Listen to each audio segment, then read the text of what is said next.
तर या पिशवीमधले 10 आंबे त्याने हाणलाय. म्हणजे तुला काय अक्कल आहे खरे? म्हणला कसं काय? या पिशवीमध्ये काय आहे हेच मला माहित नाही, तर त्या पिशवीमध्ये ते वस्तू 10 आहेत हे मी कसं ओळखू? बापरे. ते मला बरं जाऊ दे, तिसरा प्रश्न विचार. या पिशवीमधले आंबे कोणत्या जातीचे आहेत हे जर का तू ओळखलं तर या पिशवीमधले हापूस आंबे तुला. महाराज त्याला काही कळेच ना, तो डोकं खजवत होता. या दोघांचा संवाद मागचा तिसरा ऐकत होता. तो आला त्याने जोरात त्याच्या कानाखाली ते प्रश्न विचारणारा जो होता तो म्हणला, का रे कशाला मारलं उगाच त्याला? ते म्हणे, अरे किती नालायक, किती भिंडोके, किती आत्मेडे, याला काही अक्कल आहे का नाही? तुम्हाला म्हणले ताई म्हणे किती भिंडोके, याला काही अक्कल आहे का नाही? तर म्हणले कसं काय? म्हणे तू याला पहिला प्रश्न विचारला आणि तू याला प्रश्नातच उत्तर सांगितलं पण याला काही कळतच नाही. ते म्हणलं जाऊ दे, पण आता तुम्ही सुद्धा जाऊ द्या. आता तेच प्रश्न मी तुम्हाला विचारते, तुम्ही उत्तर द्यायचे. सांगा या पिशवीमध्ये काय आहे हे जर का तुम्ही ओळखलं तर त्या पिशवीमधले आंबे तुम्हाला. त्या पिशवीमध्ये काय होतं? काय होतं? आंबे. त्या पिशवीमध्ये किती आंबे आहेत हे जर का तुम्ही ओळखलं तर त्या पिशवीमधले 10 आंबे तुम्हाला. किती आंबे? या पिशवीमधले आंबे कोणत्या जातीचे आहेत हे जर का तुम्ही ओळखलं तर या पिशवीमधले हापूस आंबे तुम्हाला. कोणत्या जातीचे? लय आवडतात वाटते. कोणत्या जातीचे? हापूस. आता सगळे आंबे तुम्हाला. कीर्तन झाल्यानंतर माझ्याकडे यायचं नाही, ताई आमचे आंबे द्या म्हणून. हिंगोलीला जा आणि पैसे देऊन घेऊन या. विठ्ठला विठ्ठला.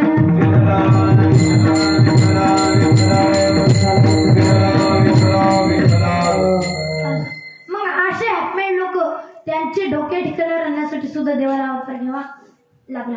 नव्हे भगवंताला अनेक अनेक कार्यासाठी अवतार घ्यावा लागला. आणि कोणकोणते अवतार घेतले त्याने वगैरे अभंगाच्या प्रथम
भगवंताने का अवतार घेतला? का?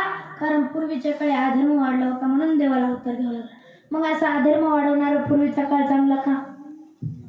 चांगला का? नाही. मग कोणता काळ चांगला? हो बोला की, कोणता काळ चांगला?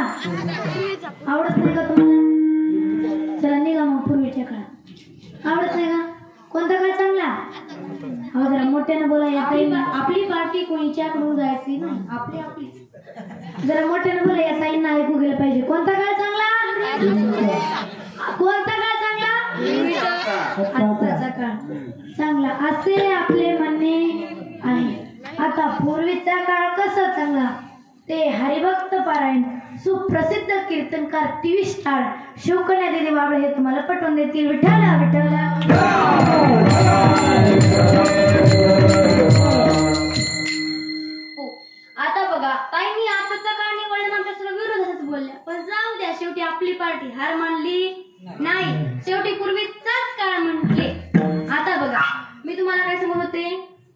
मुलं मुली आई वडिलांची सेवा करायची. काय करायची? सेवा करायची. आता मला सांगा, ताईंनी काय सांगितलं? पूर्वीच्या काळी आई वडिलांची सेवा करत नव्हते. काय करत नव्हते? सेवा करत नव्हते. पण मला सांगा ताई, तुम्ही ते उदाहरण दिलं, पण मला सांगा, श्रावण बाळांनी आई वडिलांची सेवा पूर्ण करण्यासाठी कावड तयार करून काशी यात्रा लिहिलं की नाही? पण मात्र श्रावण बाळाची काशी यात्रा पूर्ण झाली का? नाही. श्रावण बाळाची काशी यात्रा पूर्ण झाली नाही. आणि आत्ताचे यांच्यासारखे श्रावण बाळ, कोणासारखे? यांच्यासारखे श्रावण बाळ.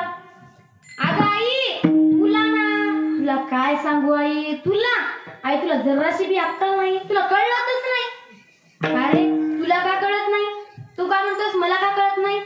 अगं आई, तुझी लेक म्हणते ना तुला काही कळत नाही, तर खरंच तुला काहीच कळत नाही. अरे तुला खाता येत नव्हतं, तुला पिता येत नव्हतं, तुला बोलता येत नव्हतं. तेव्हापासून मला तू न बोलता मला सर्व कळत होतं, आणि आता तू ते बोलतोयस आणि मला म्हणतोयस अगं आई तुला काहीच कळत नाही. हे यांच्यासारखी आत्ताचे श्रावण बाळ. आईकडचा विषय सोडून द्या, बाबाकडे गेल्याच्यानंतर, बाबा तुम्हाला तिळभर पैशाची अक्कल नाही? तिळभर? मला तिळभर पैशाची अक्कल नाही? हो, तुम्हाला तिळभर पैशाची अक्कल नाही. का रे बाळा, मला का तिळभर पैशाची अक्कल नाही? तो बाबा तुम्हाला काय करायचंय? तुमची लेक म्हणते ना तुम्हाला तिळभर पैशाची अक्कल नाही. खरंच तुम्हाला तिळभर पण पैशाची अक्कल नाही. बाप म्हणतो अरे गाढवा, तू म्हणतोस ना मला अक्कल नाही, मग मला सांग, मला जर अक्कल नसती तर मग तुझ्यात अक्कल आली कुठून? हे यांच्यासारखे आत्ताचे श्रावण बाळ, यांच्यासारखे आताचे श्रावण बाळ काय? आई वडिलाला वृद्धाश्रमामध्ये पाठवतात. मग मला सांगा, वृद्धाश्रमाची संख्या वाढणं ही आपल्या जगाची प्रगती आहे का? वृद्धाश्रमाची संख्या वाढणं ही आपल्या जगाची प्रगती आहे का?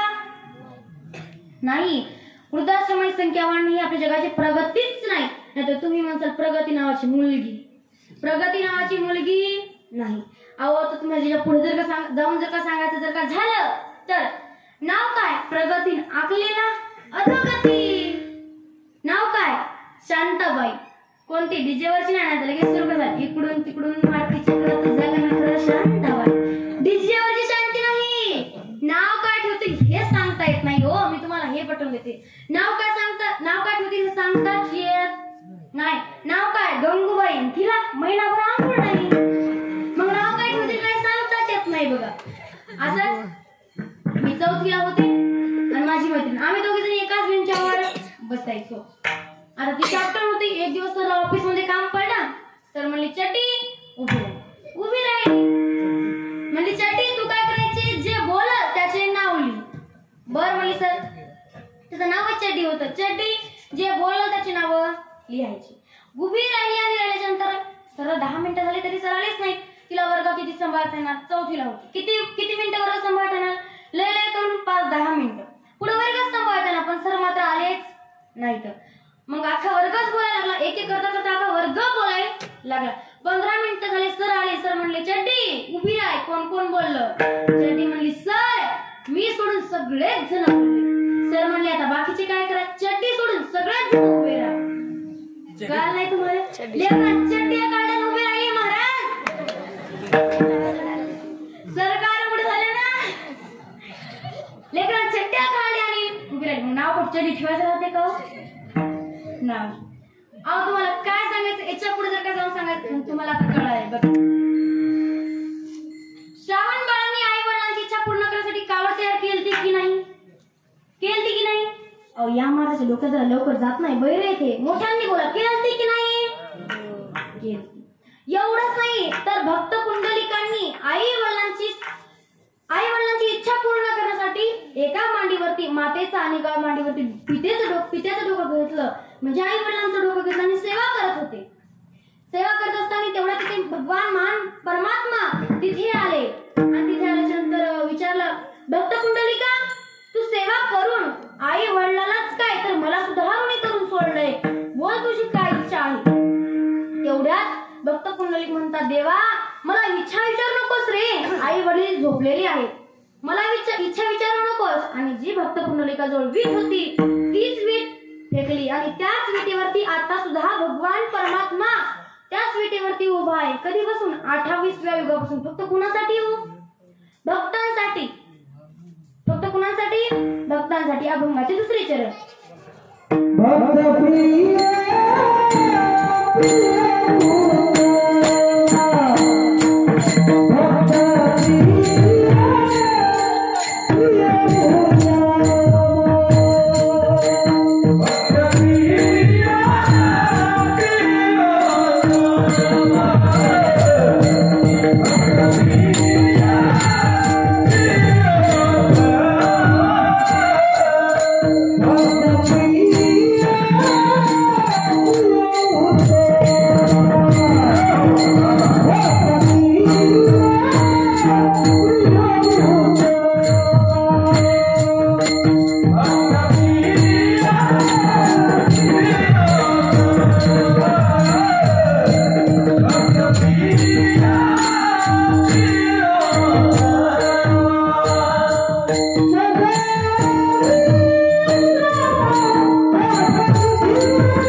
भक्तप्रिय प्रियोत्तम सदा विश्राम दास विधी.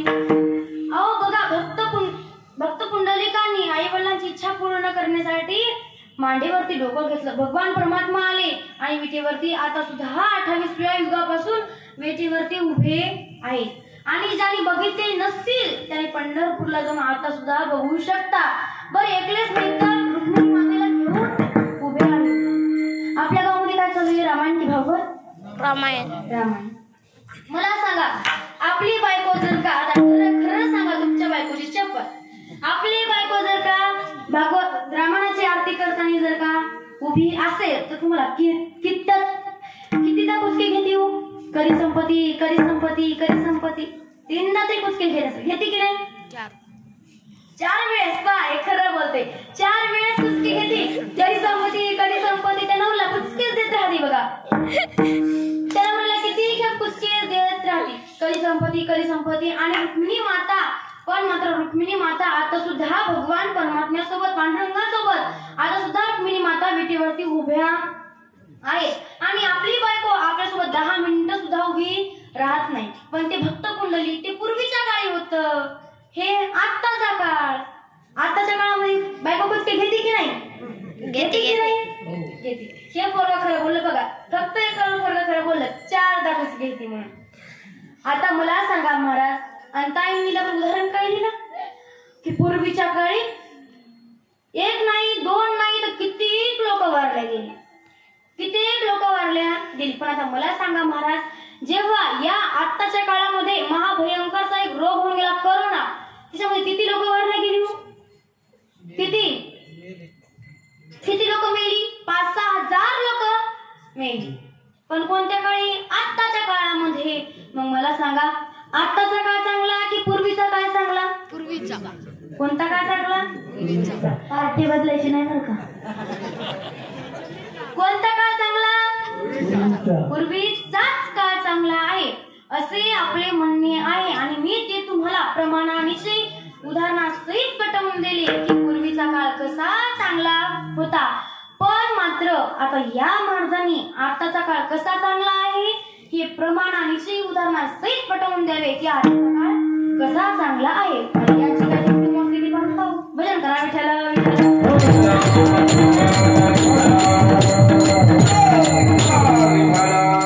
आताच मला टुमटुम म्हणणारे त्यांनी पुंगी वाजवली. ताईंनी काय सांगितलं की आत्ताच्या काळात कोरोना झाला आणि त्यात 5-6 हजार लोक मेली. पण मला सांगा, पूर्वीच्या काळी ज्यावेळेस महाभारत झालं त्यात 5-6 हजार लोक मेली का? नाही. किती लोक मेली? करोडाने लोक मेली. From today before 5000 1 trillion Mahabharat. कळालं का? कळालं? डोक्याच्या वरून गेलं वाटतं, मंडपाच्या वरून गेले. सासूचे मुले दादा काढताना बघा कुठं सापडलं तर बघा, मंडपाच्या वरून गेलं. सांगतो मराठीत आहे का?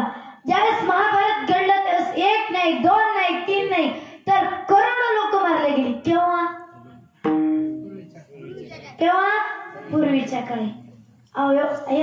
तुम्हाला खरं सांग का, ह्या ताईंचं कसं झालंय, खायचं एकाच आणि गायचं खातात आत्ताच्या काळात आणि गातात. म्हणजे यांचं कसं झालं, खातात इथलं बळसोंडचं आणि गातात ह्यांच्या इकडलं बोराळवाडीचं. तसं झालंय. म्हणजे खातात एका पार्टीचं आणि गातात एका पार्टीचं. आपलं नसते का? म्हणजे निवडणूक जवळ आली, आपले जे मालक असतात त्यांना येऊन येणार कोर आमच्या साहेबाशिवाय हायच कोण. खाते एकाचं, जाते एकाच्या गाडीत, तिसऱ्याची चपटी घेते, चौथ्याला मतदान देते. कोण? आपण. तसं ह्या ताईचं झालं. खातात आत्ताच्या काळातलं, गातात मागायला करायचं. गातात कधीच? पूर्वीच्या काळातलं. म्हणजे आमच्या महिला मंडळीचं खायचं सासरचं, गायचं माहेरचं. आता हसू लागले. आता पहा कसं. एक उदाहरण सांगते बघा. काय झालं, अशीच एक महिला मंडळी होती. इतकी चिकाटीनं संसार करायची, इतकी चिकाटीनं. तेलातले पैसे काढायचे, मिठातले पैसे काढायचे, जिराचे पैसे काढायचे, मिरातले पैसे काढायचे, नवऱ्यातल्या खिशातले पैसे काढायचे, सगळे पैसे काढायचे. वर्षभर गोळा करायचे. रक्षाबंधन आलं, पैसे घ्यायचे, माहेर जायचे आणि तिकून मस्त एक साडी घेऊन यायची आणि अख्ख्या गावभर सांगत हिंडायचं, माझ्या भावाने घेतली, माझ्या भावाने घेतली, माझ्या भावाने घेतली. अगं त्याला तिथं अंडरपॅन्ट घ्यायला पैसे नाही आणि तू थोडी साडी घ्यायला रिकाम आहे का? आणि किती हजाराची? 7,000ची. 50 रुपयाची चड्डी घ्यायला 7,000ची साडी. भावाचा मोठेपणा. माझ्या भावाने घेतली, नवऱ्याकडे जाते, बघ की माझ्या भावाने घेतली, तोपर्यंत छान यार तुझाच माल आहे, खिशात बघ पैसे कुठे जातात. असं महिला म्हणायचं कसं, गायचं सासरचं, खायचं भावाचं गाणं म्हणताने महिला म्हणे लय भारी. कसं, लिंबाच्या झाडाखाली माझा बंधू दारू काढी, पुऱ्या मेल्या केली काढी नाही पोलिसाची गाडी, पुऱ्या मेल्या केली काढी नाही पोलिसाची गाडी. एवढंच नाही, अजून सुद्धा म्हणतात काय, वाट चारे वाट सरा काय पाहतो घराला, सोन्याचं कुलूप माझ्या बंधूच्या वाड्याला, सोन्याचं कुलूप माझ्या बंधूच्या वाड्याला. हे ऐकलं 4-5 चोरायला. चोर म्हणले कुलूप जर सोन्याचं असं घरात किती सोनं असेल. गेले बंधूच्या बहिणीच्या बंधूच्या वाड्यावर. अरे तिथं जाऊन पाहतं तर काय, घराला दरवाजाच नाही. हा एवढूसाठी घर, त्याला एक कोडक, त्याला एक कुलूप, तेही 17-18 वर्षापासून गंज केलं. चोरांना असा राग आला.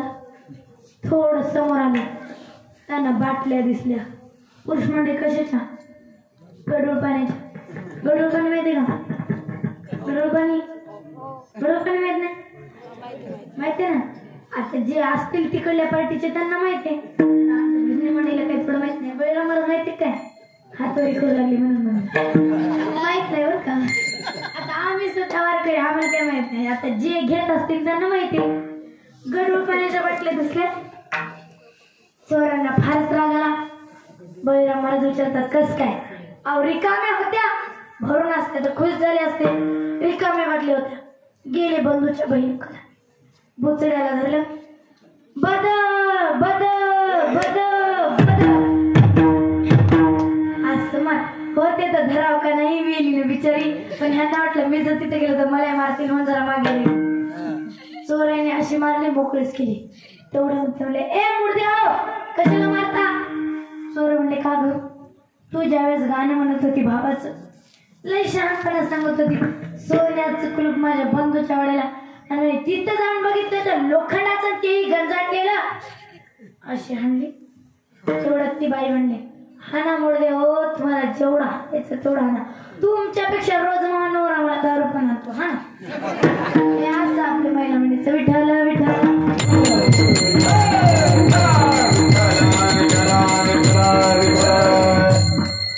फुकटचा मोठेपणा. कसं खायचंय कसं न गायचंय, तसं या टाईमचं सुद्धा तसंच झालंय. खायचं कळलं, गायचं ते कळलं. अहो ताई काय म्हणल्या, पूर्वीचा काळ चांगला, पण पूर्वीच्या काळी अधर्म होता. अधर्मी काळ चांगला का, आताच्या काळात अधर्म आहे का, आहे का, अजिबातच नाही. आणि आताच्या काळात जो भगवान परमात्मा आहे तो अविश्राम विठवरती उभा आहे, त्याला काही चिंता नाही. आणि पूर्वीच्या काळी ज्यावेळेस भगवंताने अवतार घेतले, हातामध्ये शस्त्र अस्त्र घेऊन अवतार घेतले, आणि आता शस्त्र अस्त्र घेऊन नाही. तेच निवडा अभंगाचे तिसरे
परशुराम अवतार, हातामध्ये शस्त्र आहेच.